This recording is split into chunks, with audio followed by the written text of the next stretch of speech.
Tell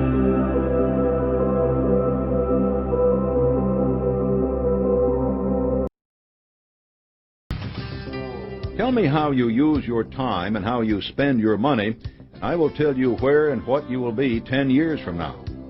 Time and money are precious resources, and few people striving for success ever believe they possess either one in excess. Understanding how you use them is an important part of evaluating your progress towards success and analyzing what may be holding you back. We'll begin this chapter by taking an inventory of your progress towards success, with a special emphasis on the role of time. Once you have seen how to improve your use of time, you'll be able to devote more of it to managing your money, and any review of the overall path you are following is always valuable. A personal inventory. Ask the following questions of yourself and answer them honestly. You want to identify areas needing improvement, not win a prize for a high ranking.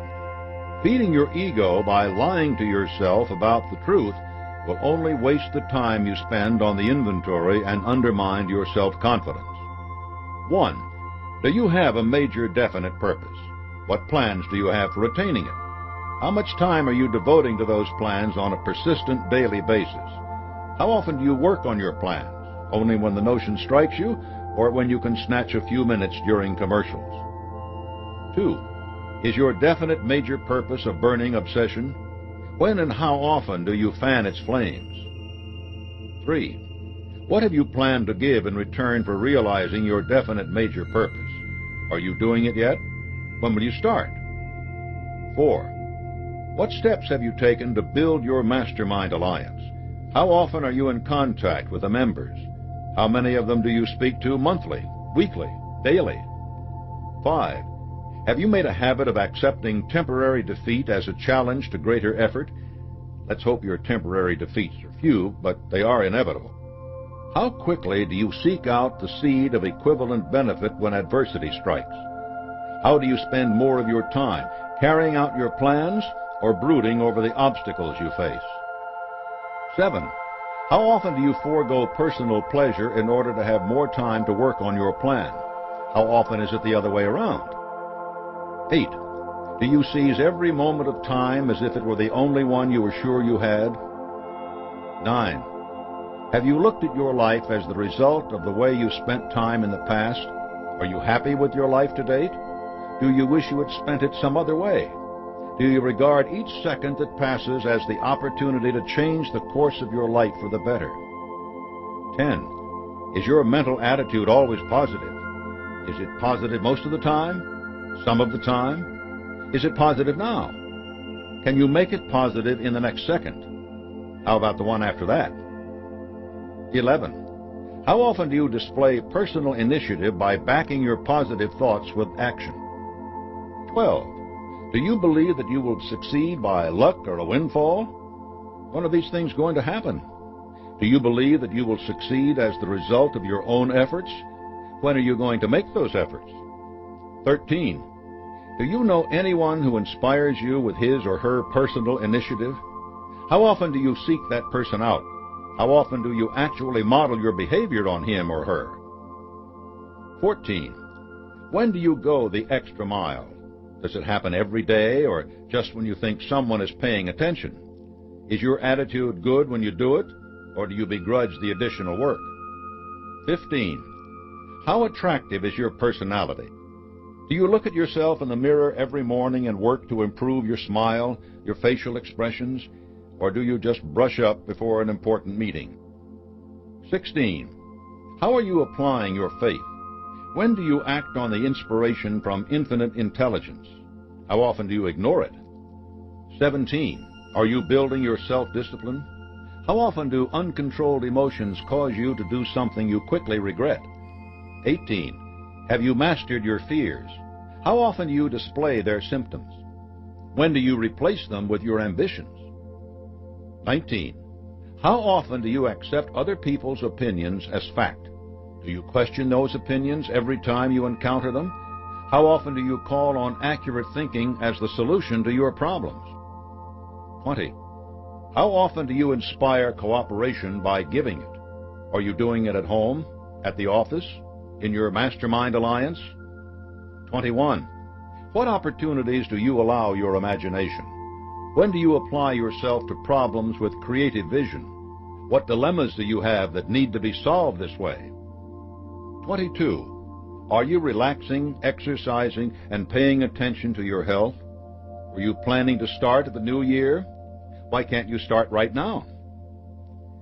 This inventory is designed to get you thinking. Your use of your time reflects the degree to which you have made the principles of personal achievement a part of your life. Don't be discouraged if your answers to these questions are not yet what you'd like them to be. I have sold books to millions of people and lectured to thousands more. Many of them gained great success afterward, but none of them did it overnight. Although the benefits from success can accrue very quickly, most truly successful people need much of a lifetime to get everything they want. Those are lifetimes well spent. Doers and drifters. Your attitude toward life determines your attitude toward time. People pretty much fall into two camps on this subject. Doers have a definite major purpose. Manage circumstances and resources. Examine every idea they encounter before they adopt or discard it. Take risks and assume responsibility. Learn from their mistakes. Go the extra mile. Control their habits. Have positive mental attitudes. Apply their faith in their own success. Create mastermind alliances to expand their knowledge and experience. Recognize their weaknesses and take steps to correct them. Drifters have no goal in life, are controlled by circumstances and the lack of resources. Flit from one idea about life to the other, depending on this week's fad or what the guy on TV said last night. Run from opportunity and blame others for their lots in life. Make the same mistakes again and again. Do only what it takes to get by. Let their habits control them. Have negative mental attitudes. Never do anything to improve their situation. Learn all they want to know from that guy on TV. Wouldn't know a weakness if it bit them. How a doer uses time. My guess is that if you've made it this far, you're determined to be a doer. Great. Let's look at some places where a doer can make substantial difference in his or her life by the wise use of time. Occupation. A doer sees work as the source of all opportunity, a route to independence and security, and a means to better the surrounding world. Doers select work suited to their education and temperaments. They engage in labors of love. Doers don't evaluate their work by the number of hours it takes. They look at it from the perspective of the amount of useful service they render by going the extra mile. Time is a tool for them, not an end. They take pride in their achievements, not in bursting out of the door at 4:59:59. They don't complain about long hours. They complain that the hours aren't long enough to accomplish everything they want. As a result, doers get paid twice. Not only do they take checks home, but they also earn the right to better jobs and bigger checks. Mental habits. Doers take possession of their minds through self-discipline. They make plans and they carry them out. They direct their minds toward the objects of their desire and keep their minds occupied with those things. They don't spend time thinking about what they don't want. Doers recharge their positive mental attitudes often. Their productivity gives them concrete signs of their progress toward their goals.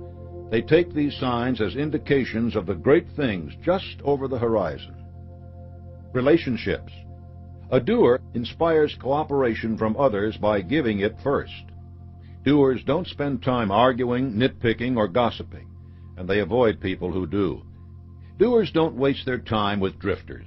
They realize that defeatist attitudes can be contagious, and they don't want to be infected. They aren't selfish, they're just particular. Instead, they associate with people who are willing to work with them. They offer those people the extra-mile service they offer everyone. In return, they gain enthusiasm and support. Doers have sympathy for drifters.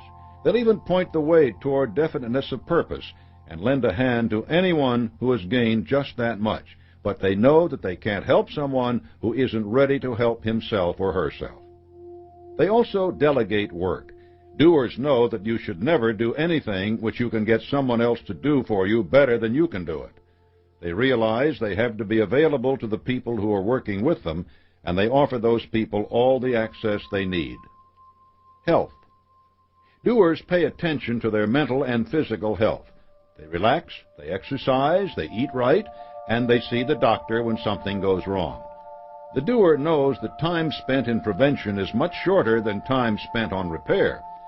Doers don't begrudge themselves the benefits of sound minds and bodies. Religion. Doers are people of active faith. They let their commitment to leading their lives morally and honorably insulate them from fear and arrogance. Their consciences don't have reason to reproach them because they spend all their time in constructive efforts. In addition, doers are people of every religion. No matter what their convictions are, they live by them to the fullest extent. Whenever they face problems, they turn to those convictions and make their decisions based upon them. They are not paralyzed by doubt, and they can act immediately. Spare time.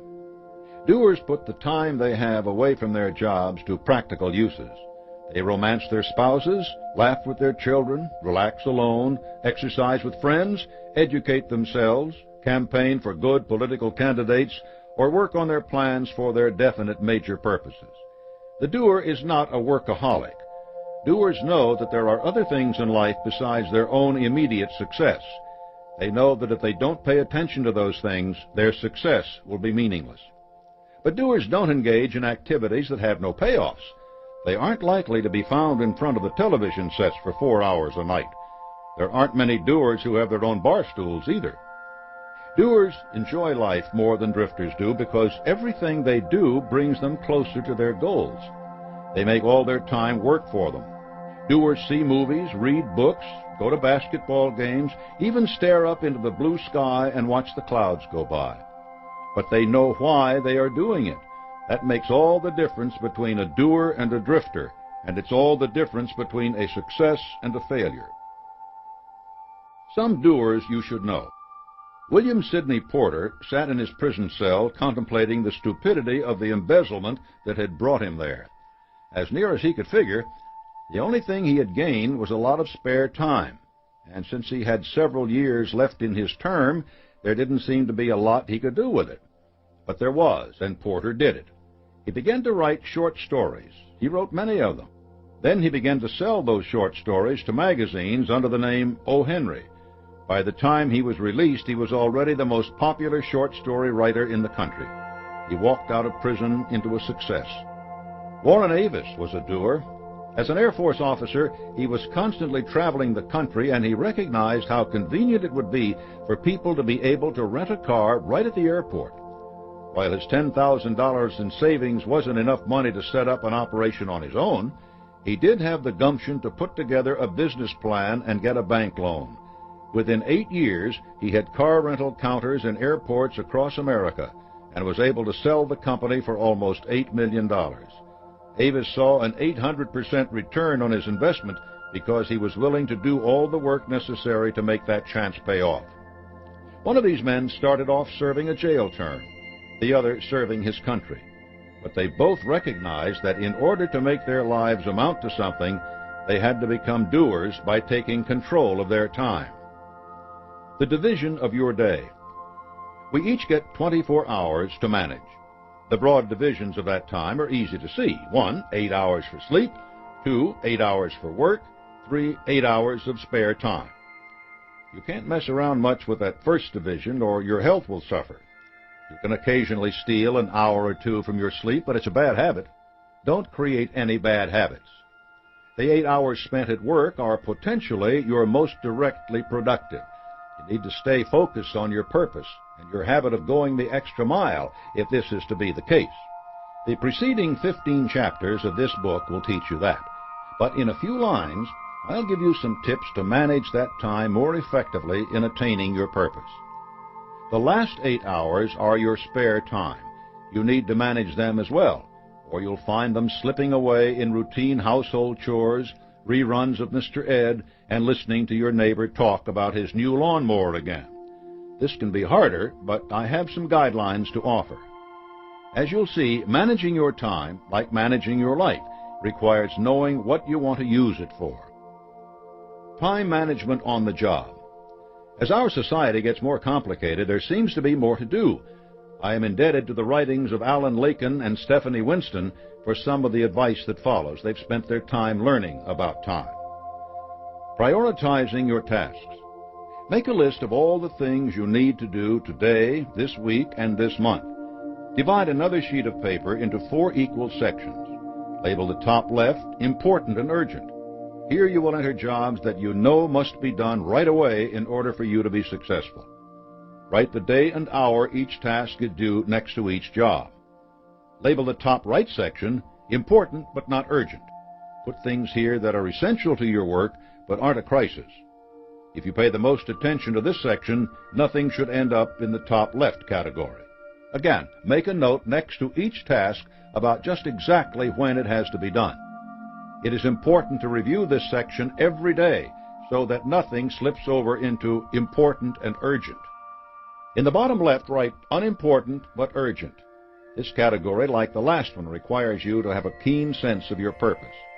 You have to be able to make a definite decision about what matters to you. Most of the things that fall into it will be spontaneous. Someone will want your advice. You may get a call telling you that you may have to act now to buy that beautiful timeshare in the Poconos. You won't bother to write them down because you can either dismiss them or move them into important and urgent. The category is on the sheet of paper mostly to remind you that urgent does not mean important. Finally, write unimportant and not urgent in the bottom right. You might not even bother to write tasks down here, since it means that you will never devote attention to them. But again, it helps to remind yourself that there are many things which can fall into this category. When you complete a task, put a line through it. Create evidence of your accomplishment as a reminder of your efficient use of your time. Handling paper. 2 kinds of paper will cross your desk. Valuable, a sales update, and superfluous, information about the office pool. Throw the superfluous stuff away without even setting it back down on your desk. Never give it a second thought. Handle the valuable material as little as possible. If you can, attend to it right then and there. Read updates, sign authorizations, write responses on the spot. Put reading material like magazine articles aside for a regular dedicated time. If you can't act on a paper for some reason, make a small dot in an upper corner. The next time you pick it up, make another dot. You'll soon see how often you're handling the same piece of paper again, and you'll be motivated to do something about it. Budgeting your spare time. Routine tasks will easily expand to fit the time available and eat up all your spare time unless you make a definite decision to devote it to the things you think are important. Allot your time in the following manner to make sure that you are able to do all the things you need to. 1. Spend 1 hour a day in quiet meditation on the following subjects. A. Your plan for your definite major purpose. B. Contact with infinite intelligence, affirming your gratitude for the blessings you have. C. Self-analysis, identifying the fears you need to master and making plans for doing so. D. Ways to increase harmony in all your relationships. E. The things you desire instead of the things you don't want. 2. Devote 2 hours to going the extra mile by rendering some sort of service to your community, your spouse, or your family, without expecting any kind of reward for it. 3. Study and read for self-improvement for an hour. 4. Spend an hour in contact with members of your mastermind alliance or close personal friends. This leaves 3 hours for relaxation, recreation, exercise, and other responsibilities. As you become familiar with these activities, you may be able to combine them with other things. You can meditate or read while commuting on the bus or train. If you have to drive to work, listen to audio tapes of self-improvement books. Carpool with a member of your mastermind alliance, and use the driving time for discussion and problem solving. If your relaxation involves a worthwhile hobby, teach it to youngsters in local service groups, rendering extra service to your community. The possibilities are as many as you can make them. Follow this schedule 6 days a week. and set aside one day for nothing but mental and physical relaxation and your religious and philosophical activities. You can spend much of this time with your family. You all will be glad you did. Budgeting your money. Many people have written good and valuable books about specific ways of managing your money. Seek them out. I won't provide you with the nitty-gritty details, but I will remind you of the importance of budgeting your money. Like time, money should be spent with a definite purpose in mind. You must create a budget for all your expenses, and you must use self-discipline in sticking to it. Your first priority in any budget should be to set aside a fixed percentage of your income for savings. The rule is pay yourself first. A strong and growing savings cushion is an important weapon in your fight against the fear of poverty. If adversity or ill health strikes, adequate savings will allow you to start looking for the seed of equivalent benefit right away. You won't panic about the mortgage payment, and you'll be able to recover more quickly. Make sure that you have adequate life insurance if others depend on you.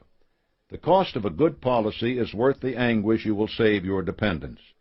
Your sudden departure from this life will be more than enough sadness for them. Don't compound it with the threat of the poorhouse. Allocate some portion of your income to charity. This is an important part of going the extra mile. Let's hope you never have to depend on some worthy group to help you out. But what right do you have to anyone's aid if you have never given any help yourself? If you're in debt, you need to spend as much as you can realistically afford to pay that debt off. Don't tell yourself that you'll need only $10 a week spending money when you've been blowing $100, because once you spend that 11th dollar, you'll decide you've already blown your budget and might as well go all the way. It's a slippery slope. And don't cut into your savings allotment to pay your debts either. Make savings a habit. Never back away from a good habit. Once you're out of debt, divide the money you were using to pay it off between your savings and your general household and entertainment expenses. You want to cultivate the habit of increasing your savings whenever your income rises, but you should also give yourself some immediate reward for doing your job. You will probably find that circumstances arise that your budget did not allow for. There may be a health emergency, a new baby on the way, a parent who needs help. Don't let this throw you. By developing and sticking to your budget, you've increased your habit of self-discipline. You've also learned to make your money serve your purpose. You did it before, and you can do it again. Habits are an important part of budgeting your time and money. They are important to every principle in the science of personal achievement. They are, in fact, the keys to all personal achievement.